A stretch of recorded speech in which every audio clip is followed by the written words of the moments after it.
Desde el principio de los tiempos, la existencia ha planteado un enigma profundo que rara vez se detiene a contemplar la mirada cotidiana. No se suele reflexionar sobre un aspecto fundamental de la realidad. Sin la presencia de los seres vivos, la vida misma no tendría un lugar donde manifestarse, y el universo entero no sería más que un escenario vacío, un decorado inerte suspendido en la inmensidad del vacío cósmico. El fenómeno de la vida, en su misterio más íntimo, no existe de forma abstracta.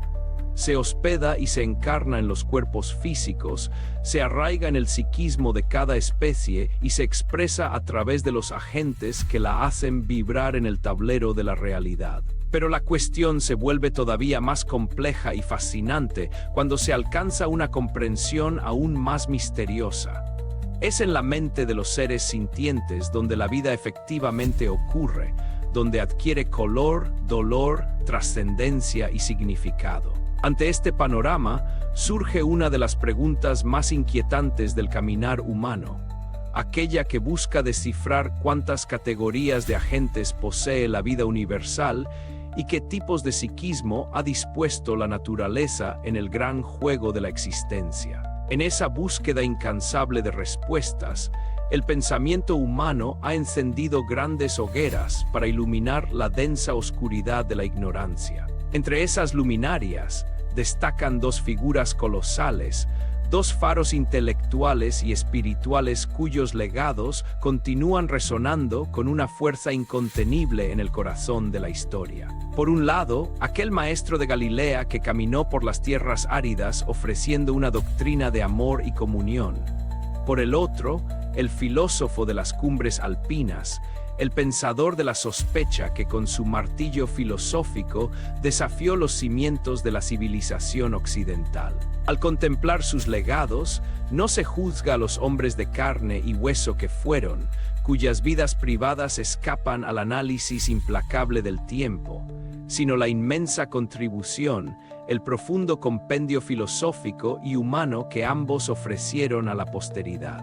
Son dos corrientes de pensamiento que, aunque parezcan opuestas y destinadas a colisionar, sirven de alimento mental y espiritual para quienes se atreven a dudar del orden establecido. Sin embargo, la aproximación a estas dos cumbres del pensamiento exige una mirada libre de las distorsiones que el tiempo y las instituciones han construido a su alrededor. El legado del visionario de Galilea no debe confundirse con las estructuras de poder que, a lo largo de los siglos, se apropiaron de su figura para manipular mentes y adormecer sensibilidades. Existe un abismo inevitable entre el sueño original que aquel caminante vislumbró bajo el sol de Oriente y el tosco monumento de dogmas y sacrificios que se erigió sobre su sufrimiento. Quizás, en la larga historia de la filosofía, el pensador del martillo haya sido el único observador suficientemente libre para acertar en la crítica implacable a esa manipulación, aunque su mirada, teñida por las lentes de su propia época, haya errado al interpretar los verdaderos hilos invisibles que envolvieron al crucificado en aquellos días distantes. Se abre así un espacio de tensión donde la fe y la razón indómita se encuentran, un territorio inexplorado que promete revelar la verdadera naturaleza de nuestra sumisión y el precio de nuestra libertad. Para comprender el terreno donde germinaron estas ideas, es necesario adentrarse en el denso tejido histórico y espiritual que ha moldeado el psiquismo colectivo.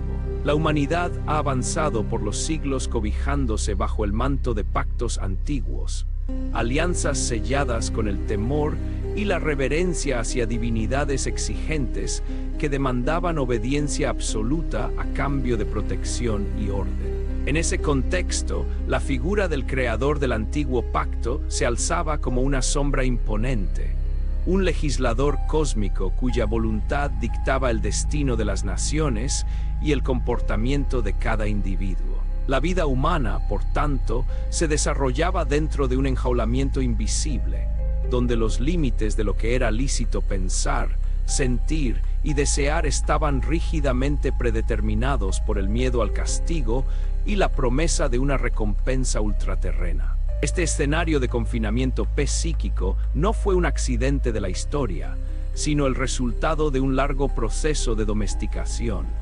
Las sociedades se estructuraron en torno a la necesidad de pertenecer a un rebaño, un colectivo cohesionado por rituales y creencias compartidas que ofrecían consuelo ante la hostilidad de la existencia.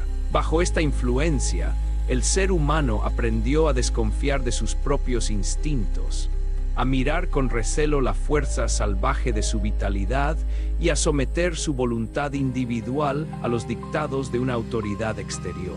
Las religiones institucionalizadas, al apropiarse de las revelaciones originales, perfeccionaron este mecanismo de control, destilando una mezcla sutil de veneno y miel que adormecía la capacidad crítica de las masas mientras entronizaba a sus propios líderes bajo la justificación de un mandato divino. En medio de este panorama de sumisión generalizada, siempre han existido fuerzas que operan en los márgenes, individualidades que se niegan a aceptar el yugo de la obediencia ciega. La tensión entre el deseo de seguridad que ofrece el rebaño y el impulso de soberanía individual constituye el verdadero motor de la evolución humana. El filósofo de la voluntad de poder denunció con vehemencia este estado de cosas, describiendo al miembro típico de la colectividad moderna como un ser simplorio, carente de audacia y creatividad, un mendigo espiritual paralizado por el miedo y la cobardía. Se plantea entonces la gran interrogante que recorre la historia. ¿Es posible que el mensaje original del Maestro de Galilea no buscara la creación de un rebaño sumiso, sino el despertar de una humanidad profundamente libre, capaz de desafiar incluso a la deidad que pretendía encadenarla? En el centro de esta encrucijada se perfilan dos modelos humanos, dos respuestas ante el dolor y la incertidumbre del vivir. Por un lado, se presenta el arquetipo del ser que busca la trascendencia a través del amor y la reconciliación, un camino que el Maestro de Galilea intentó trazar al proponer una nueva alianza con el Creador del universo. Su intención primera parecía ser la de congregar a la humanidad bajo una perspectiva donde la obediencia y el afecto mutuo transformaran las relaciones humanas, superando la rigidez de las leyes antiguas basadas en la retribución y el castigo. Sin embargo, este intento de unificación espiritual chocaba frontalmente con la naturaleza de un mundo dominado por el egoísmo y la lucha por la supervivencia, obligando al mensajero a adoptar una postura que desconcertaría a sus propios seguidores. Por otro lado, se yergue el ideal del hombre dionisíaco, aquel que se mueve por la fuerza de su propia voluntad de potencia, gestionando su existencia sin recurrir a consolaciones metafísicas ni a la aprobación de un legislador celestial. Este modelo, defendido con pasión por el filósofo del martillo, exalta la autosuficiencia, la afirmación incondicional de la vida con todos sus dolores y alegrías, y la creación activa de los propios valores. Para esta perspectiva, cualquier doctrina que promueva la compasión desmedida o la resignación ante el sufrimiento no es más que una manifestación de la moral de los débiles, un mecanismo de autodefensa que busca rebajar las cumbres de la excelencia humana para que los mediocres no se sientan disminuidos. La fricción entre estos dos caminos se manifiesta con claridad al analizar las herramientas que cada uno propone para sanar las heridas del alma. Mientras el pensamiento convencional suele asociar la santidad con la renuncia a los placeres terrenales y la represión de la sensualidad, la mirada crítica señala que este método de purificación es burdo y contraproducente. Se compara esta actitud a la de un dentista rústico que, para aliviar el dolor de muelas, decide arrancar todos los dientes de su paciente. Se suprime el síntoma, pero se destruye la capacidad misma de disfrutar y nutrirse de la realidad. La sensualidad reprimida no desaparece, sino que sobrevive de manera subterránea, atormentando al individuo bajo disfraces oscuros y neuróticos. Así, el conflicto entre la sumisión moral y la libertad dionisíaca comienza a revelar sus primeras e inevitables fisuras. A medida que el análisis se profundiza, las consecuencias de estas posturas éticas adquieren un matiz de urgencia dramática. La historia ha demostrado que el intento de establecer un orden basado en la obediencia absoluta a menudo degenera en una distorsión sistemática del propósito original. Lo que comenzó como una invitación a la comunión íntima con lo sagrado se transformó, bajo la influencia de teólogos posteriores, en un sistema de justificación por la fe y de salvación condicionada, conceptos que el maestro de Galilea jamás formuló en sus enseñanzas directas. De este modo, la humanidad actual se encuentra dividida en diversas facciones espirituales y políticas, rebaños que marchan bajo estandartes dogmáticos que limitan el progreso intelectual y emocional del ser humano. Este enjaulamiento del psiquismo genera una profunda contradicción en el comportamiento de los individuos. El miembro típico del rebanamiento moderno se aferra a sus creencias no por una convicción luminosa, sino por un miedo paralizante a la libertad y a la responsabilidad de construir su propio destino. Se prefiere la seguridad de la norma establecida, por injusta o absurda que sea, antes que el vértigo de la incertidumbre que acompaña a la soberanía personal. En este sentido, la crítica del filósofo alpino cobra una vigencia devastadora. La moral del rebaño ha domesticado al ser humano, extirpando su capacidad de asombro, su audacia creativa y su disposición para enfrentar el aspecto trágico de la existencia. Sin embargo, la figura del crucificado revela una paradoja que desafía esta misma domesticación. Aunque en su predicación confirmó la autoridad del Creador antiguo, en la práctica de su vida decidió desobedecer los mandatos de dominación y violencia que caracterizaban a la deidad del desierto. Al negarse a utilizar sus capacidades extraordinarias para someter a sus contemporáneos y erigir un imperio temporal, el maestro de Galilea rompió con la lógica del poder absoluto. Este acto de desobediencia sutil, de sumisión externa pero rebeldía interna, introduce una tensión inédita en la historia de las religiones, sugiriendo que la verdadera estatura del ser humano no se mide por su capacidad de acatar órdenes, sino por su valor para poner límites incluso a las fuerzas más formidables del cosmos. La exploración del carácter del ser humano ideal nos conduce a revisar los modelos que los grandes pensadores han propuesto a lo largo de las épocas para elevar el patrón de la vida terrestre. El cronista de la tragedia filosófica, al analizar estas corrientes, recordaba que la grandeza de un individuo radica en su capacidad para actuar como juez de su propio tiempo, pronunciando sentencias y transvalorando los valores establecidos. Frente a una sociedad volcada en la búsqueda apresurada de una felicidad superficial y efímera, donde los hombres plantan y construyen para el día de hoy porque temen que el mañana les arrebate la oportunidad de gozar, se alzan imágenes de resistencia intelectual que invitan a una existencia más noble y profunda. Entre estas imágenes, destaca la del hombre que busca la reconciliación con la naturaleza, intentando rescatar la pureza original de la civilización corrupta. También la del sabio contemplativo, que con una resignación serena y un estilo elevado, encuentra paz en medio de las circunstancias inevitables de la vida. Pero quizás el modelo más desafiante sea el del individuo que descubre que todas las estructuras de la sociedad organizada están diseñadas para ocultar el trazo trágico y sin sentido de la existencia. Este buscador, lejos de conformarse con las distracciones del día a día, decide levantar el velo de la ilusión para asumir el sufrimiento que conlleva la veracidad, matando su propia voluntad egoísta para preparar una transformación total de su naturaleza. Esta forma de vida heroica se nutre del coraje de no guardar ninguna pregunta sin responder en el corazón.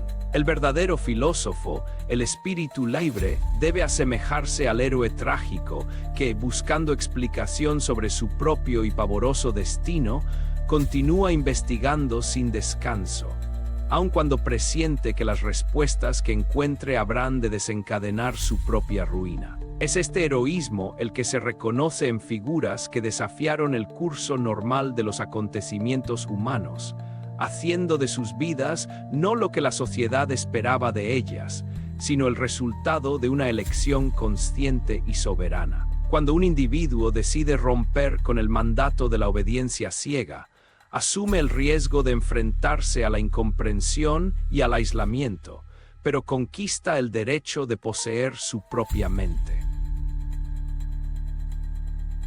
El camino de la desobediencia consciente, sin embargo, no está exento de un sufrimiento atroz que sacude los cimientos mismos de la psique.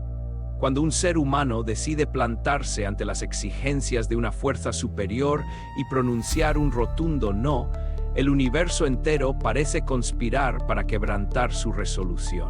La resistencia ante el mandato de someterse o someter genera una confrontación desgarradora, una lucha silenciosa donde el individuo debe medir sus fuerzas no contra oponentes de carne y hueso, sino contra corrientes arquetípicas y presiones invisibles que exigen su capitulación inmediata. En esta lucha, el psiquismo del rebelde se ve sometido a una agresión constante que busca desgastar su voluntad hasta el último rincón.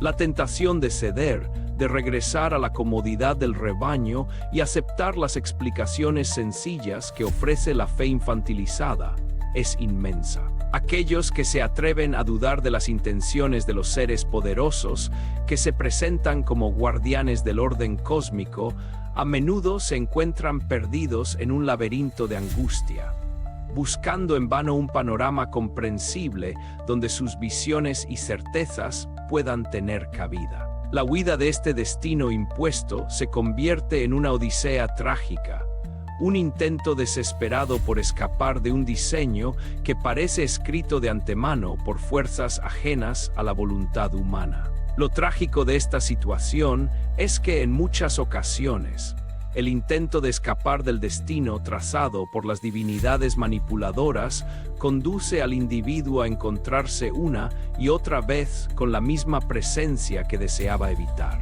No obstante, la repetición de este encuentro ya no se produce bajo los términos de la sumisión incondicional, sino desde la trinchera de una soberanía conquistada a través del dolor. La negativa a corromperse, a pesar de la ruina económica, física y espiritual que pueda acarrear la resistencia, se convierte en la única ofrenda digna que el ser humano puede hacerse a sí mismo. En este punto de máxima tensión, la fe infantil se derrumba por completo, dejando espacio para un vacío fértil donde puede comenzar a gestarse una nueva categoría de conciencia.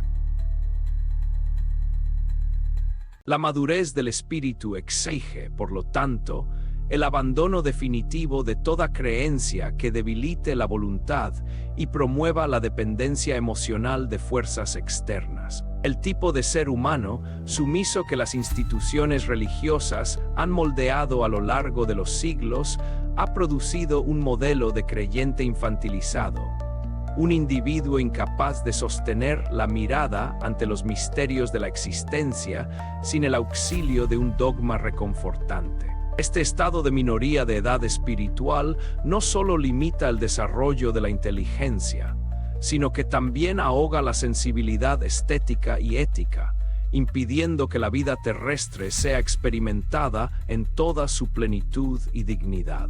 Frente a esta decadencia de la fe convencional, surge la necesidad apremiante de un modelo humano emancipado, un ser que logre liberarse de los grilletes genéticos y psíquicos que han mantenido a la especie en un estado de servidumbre ancestral. Este nuevo espécimen no buscaría la huida del mundo ni la condenación de la materia, sino la integración armoniosa de todas sus facultades. Sería un individuo poseedor de un conocimiento profundo, capaz de equilibrar la lucidez de la razón con la pasión desbordante de la vida, superando las falsas dicotomías entre el cuerpo y el espíritu que tanto daño han causado al desarrollo de la civilización. La posibilidad de esta emancipación nos remite a las antiguas narraciones mitológicas, donde los límites entre lo humano y lo divino se desdibujaban para revelar verdades eternas sobre nuestra naturaleza. En los relatos sobre encuentros entre seres de sabiduría enigmática y criaturas de la naturaleza salvaje, latía ya la intuición de que el ser humano posee una clave única, una capacidad de resolución de misterios que asombra y atemoriza a las propias fuerzas creadoras. El destino de la humanidad, por tanto, no es el de servir de alimento o de siervos en el tablero de juego de deidades menores, sino el de elevarse por encima de ellas a través del despertar de su propia conciencia soberana. La presión para dar este paso evolutivo se vuelve cada vez más intensa, señalando que el tiempo de la sumisión ciega está llegando a su fin. En el corazón de la América Latina, bajo el sol implacable que calcina las tierras áridas de la región de origen, se desata el drama de la confrontación definitiva. En ese paisaje de sequedad y silencio, donde la naturaleza misma parece despojada de todo artificio, una conciencia solitaria experimenta el choque frontal con la divinidad del antiguo pacto. No se trata de una visión mística reconfortante, sino de una colisión aterradora con una presencia real, extraña y de exigencias implacables, que no acepta negativas como respuesta. El individuo, desprovisto de toda defensa teológica, se descubre ante una fuerza que opera más allá del camuflaje cotidiano de la realidad, un poder que reclama su obediencia absoluta bajo la amenaza de la destrucción psíquica. Ante esta manifestación abrumadora, la respuesta común habría sido el sometimiento arrodillado, la entrega de la propia soberanía a cambio de la paz y la seguridad personal. Sin embargo, en un acto de heroísmo comparable al de los personajes de las tragedias antiguas, el rebelde decide pronunciar todos los no que es capaz de articular. El rechazo a convertirse en un instrumento de la voluntad de una deidad psicópata desencadena una tormenta de agresiones imperceptibles para el mundo exterior, pero devastadoras para el psiquismo del insumiso. Falido, agotado y herido en lo más profundo de su ser, el individuo sostiene su postura de resistencia, negándose a guardar ninguna pregunta en su corazón y rechazando la complicidad con el engaño cósmico. Esta batalla silenciosa en medio de la caatinga representa el momento culminante donde el ser humano decide romper los lazos que lo unían a la vieja alianza del temor. Al preferir la ruina personal antes que la traición a su propio sentido ético, el rebelde demuestra que la dignidad humana es una fuerza capaz de resistir el embate de las potencias más antiguas del universo. La estupefacción ante el encuentro con lo absoluto se transforma en una lucidez cortante, una certeza de que la verdadera divinidad no puede habitar en un ser que exige la anulación del libre albedrío y la humillación de sus criaturas. La caída de las máscaras de los falsos ángeles abre las puertas a una comprensión completamente nueva de la existencia.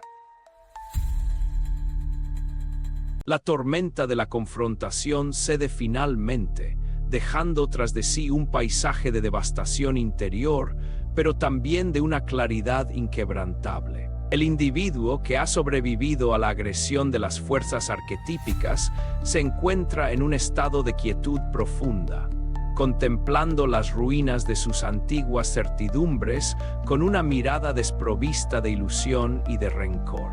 El dolor padecido durante el proceso de resistencia no ha amargado su espíritu, sino que ha templado su voluntad, transformando la rebeldía impulsiva en una soberanía consciente y serena. Se comprende entonces que el verdadero precio de la emancipación es la soledad, pero una soledad habitada por la presencia íntegra de uno mismo. En este nuevo estado, las amenazas y promesas de las religiones convencionales pierden todo su poder de sugestión. El miedo al castigo eterno y el deseo de salvación celestial se revelan como herramientas de domesticación psicológica diseñadas para mantener a la humanidad en un estado de sumisión perpetua. Al haber enfrentado directamente la fuente del temor y haber sobrevivido gracias a la firmeza de su propia conciencia, el individuo se descubre libre de las cadenas del dogma. La vida ya no se percibe como una prueba impuesta por un creador caprichoso, sino como un lienzo en blanco donde cada acción y cada elección adquieren un valor ético real, libre de la contaminación de la creencia impuesta. Este despertar a la soberanía personal permite mirar con una compasión renovada a aquellos que aún permanecen atrapados en las redes de la fe infantilizada. No hay desprecio en esta mirada, sino el reconocimiento de la dificultad extrema que implica dar el paso hacia la emancipación. La transición de siervo a ser soberano exige un coraje que pocos están dispuestos a asumir, pues implica hacerse cargo de la totalidad de la propia existencia, sin intermediarios ni excusas divinas. En el silencio que sigue a la tormenta, se gesta la madurez de una conciencia que se prepara para reescribir su relación con lo sagrado. La resolución de este conflicto íntimo abre paso a una profunda relectura de los grandes mitos de la humanidad, buscando en ellos las claves de nuestra evolución espiritual. Es útil recordar aquella antigua conversación en los márgenes de la mitología, donde un sátiro y una esfinge dialogaban sobre la emergencia de una nueva estirpe destinada a superar y descartar a todas las demás en el concierto de la existencia. El enigma propuesto por el sátiro sobre el animal que cambia el número de sus extremidades a lo largo de su vida ocultaba una verdad mucho más profunda que la simple alusión física a las etapas de la existencia humana. La verdadera revelación que causó la autodestrucción de la esfinge fue comprender que en el ser humano reside la capacidad de integrar todas las dimensiones de la realidad, superando a los propios dioses en importancia. Este descubrimiento sitúa a la humanidad en una posición de centralidad absoluta en el cosmos. El ser humano, ya sea interpretado desde la perspectiva de la moral purificada, de la contemplación artística o de la afirmación dionisíaca, lleva consigo la llave maestra para resolver los enigmas de la existencia. Las demás categorías de agentes cósmicos, por poderosas o antiguas que parezcan, resultan ser descartables frente al potencial evolutivo de una conciencia humana plenamente emancipada. De este modo, la sumisión ante entidades extrafísicas se revela no solo como un error ético, sino como un anacronismo evolutivo que frena el despliegue de las mejores posibilidades de nuestra especie. El modelo de ser humano que surge de esta comprensión es aquel que no necesita de la aprobación celestial para justificar su bondad ni de la amenaza del infierno para evitar el mal. La ética deja de ser un mandato externo para convertirse en una emanación natural de una conciencia despierta y en armonía con la vida. Al asumir esta postura, el individuo se alinea con el verdadero propósito que latía en el mensaje original de los grandes reformadores de la historia, liberando sus legados de las distorsiones dogmáticas que los redujeron a meras herramientas de control social. La soberanía conquistada en la experiencia del dolor se convierte así en la base de una nueva forma de habitar el mundo. Al recoger los hilos de esta larga travesía filosófica y existencial, se hace evidente la necesidad de sintetizar las enseñanzas de los dos colosos del pensamiento que han guiado nuestra reflexión.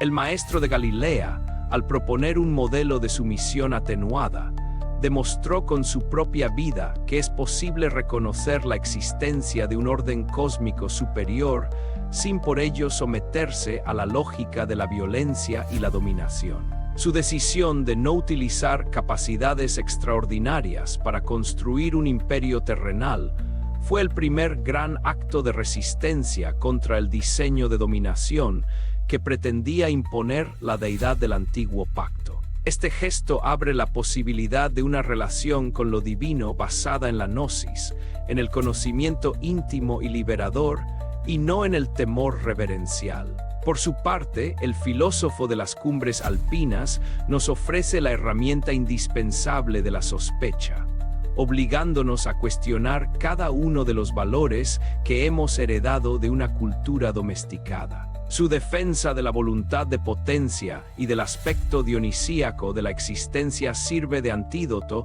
contra el puritanismo castrante, que busca debilitar las fuerzas vitales del ser humano. Al integrar ambas perspectivas, se vislumbra la posibilidad de un modelo humano superior, aquel que une la compasión y el amor universal del caminante de Galilea con la fuerza creadora y la soberanía individual del filósofo del martillo. Un ser humano que no teme a su propia vitalidad ni se arrodilla ante ningún amo, celeste o terrestre.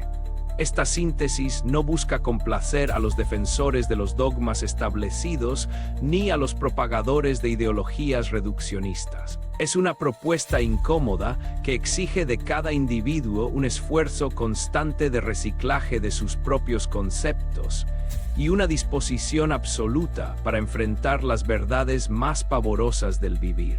La madurez de la especie humana depende de nuestra capacidad para asumir esta vida heroica, desatando los nudos genéticos y psíquicos que nos enjaulan en la falencia de la fe infantilizada para abrir camino al despliegue del precioso potencial que habita en nuestra naturaleza.